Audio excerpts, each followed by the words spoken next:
ప్రముఖ సినీ నటి శ్రీమతి సంగీత గారి ప్రారంభించారు. IVF చికిత్సలో 25% భారీ discount, free doctor consultation, free ultrasound scan. 49 అంటే సంతానం, 49 అంటే సంతోషం. వరద బాధితులకు సహాయం అందించడానికి ఇప్పటికే తెలుగు చలనచిత్ర సీమ నుంచి చాలామంది స్వచ్ఛందంగా తమ వంతుగా తాము సహాయం చేయటం జరిగింది. వెంకటేష్, బాలకృష్ణ, నాగార్జున, చిరంజీవి, జూనియర్ ఎన్టీఆర్, ప్రభాస్, రామ్ చరణ్, అల్లు అర్జున్, సిద్ధు జొన్నలగడ్డ, విశ్వక్సేన్, అనన్య నాగళ్ళ, ఇలా ఎంతోమంది తమకు తోచినటువంటి సాయాన్ని అందించడం జరిగింది. ఇక ఇప్పుడు నిర్మాతల వంతు వచ్చింది. తెలుగు ఫిలిం ఛాంబర్ దీనికి సంబంధించి ఒక ప్రకటన విడుదల చేయడం జరిగింది.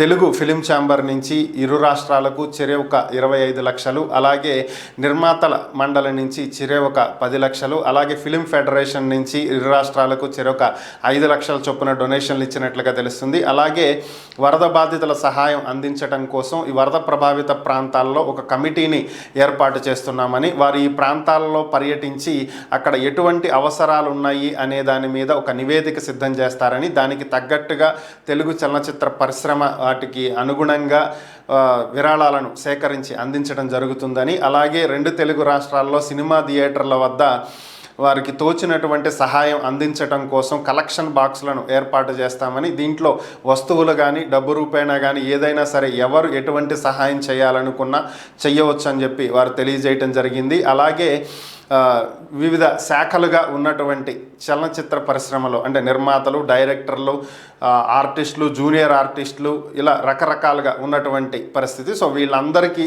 కూడా ఒక సమావేశం ఏర్పాటు చేస్తామని, వీళ్ళందరి ఒకరోజు వేతనాన్ని వరద బాధితుల సహాయానికి ఇచ్చేటి విధంగా ఒప్పిస్తామని, తాము ఈరోజు ఈ స్థాయిలో ఉన్నామంటే దానికి తెలుగు ప్రేక్షకులే కారణము అని చెప్పి పలువురు నిర్మాతలు అలాగే దర్శకులు అభిప్రాయపడినటువంటి పరిస్థితి.